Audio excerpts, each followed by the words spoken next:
Hello and happy Sunday morning.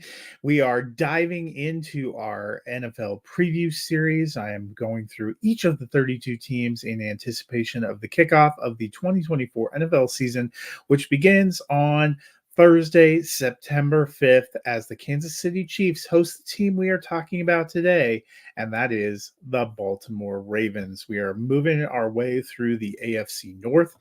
Last year the Ravens were forced to be reckoned with. They won 13 games and they topped everyone, even dispatching the top seeded NFC squad, the San Francisco 49ers, in a December battle. Lamar Jackson was the NFL's regular season MVP, and all signs pointed to the Ravens making a big splash in the postseason.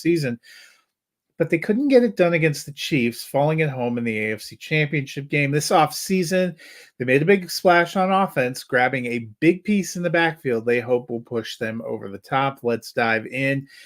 As I mentioned, there were a number of changes from 2023, and the biggest was the changeover in the backfield.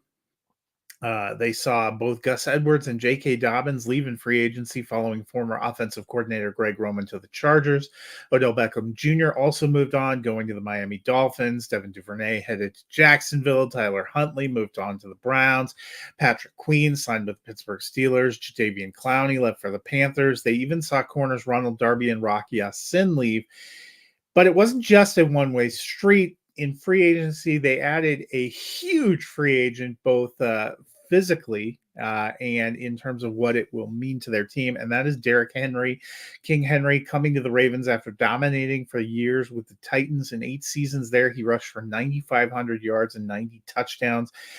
He gives them perhaps the best running back that Lamar Jackson has had, which should be interesting in the draft. They also worked to fill some needs. They grabbed cornerback Nate Wiggins and TJ Tampa in the draft. They also grabbed Roger Rosengarten to add to the offensive line, and they grabbed linebacker Adisa Isaac in the 4th round. They also snagged another receiver, Devontae Walker. He caught 41 passes for 699 yards and 7 touchdowns with North Carolina last year. So that brings us to fantasy. What can we expect from this team in fantasy? Well, it all starts with the former MVP, Lamar Jackson.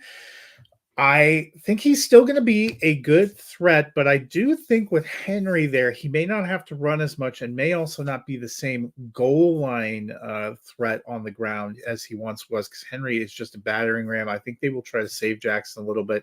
He's still a QB1 for me, but maybe not top 5. I think Henry, he was a beast. He was running back 8 in 2023. He has a very bruising style. I think that should be a great fit for the Ravens. They don't have a lot of big names behind him. Probably the primary backup being Justice Hill. I think he's going to be a big factor in the red zone. If Gus Edwards could put up 13 touchdowns last year in the red zone, I think the sky's the limit for Henry. He's an RB1 for me. In the passing game, tight end Mark Andrews still figures to be a focal point. I think he's a top 5 at the position. But what about receiver? They added Deontay Hardy, but he's more of a special teams guy. The rookie Walker could come along, probably a little slowly. The focus for me is second-year man Zay Flowers. And then they also have former first-round pick Rashad Bateman, who got an extension this offseason. Last year, Flowers was wide receiver 30. I think he'll probably be in that wide receiver 3 range again. The more interesting one to me is Bateman. We just haven't seen much from him in the first 3 years. He's not performed well, but they expressed confidence. They gave him that extension.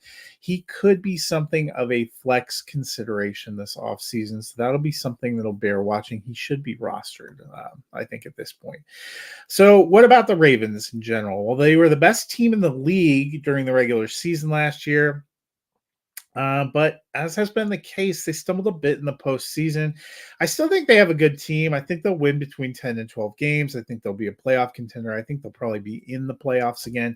But I am not sold that they repeat as AFC North champions. There is another team in the division that I like a little bit better, which we will get to in some of these previews. But Ravens, still a good team for both fantasy and for the NFL. So be sure to grab a piece if you can.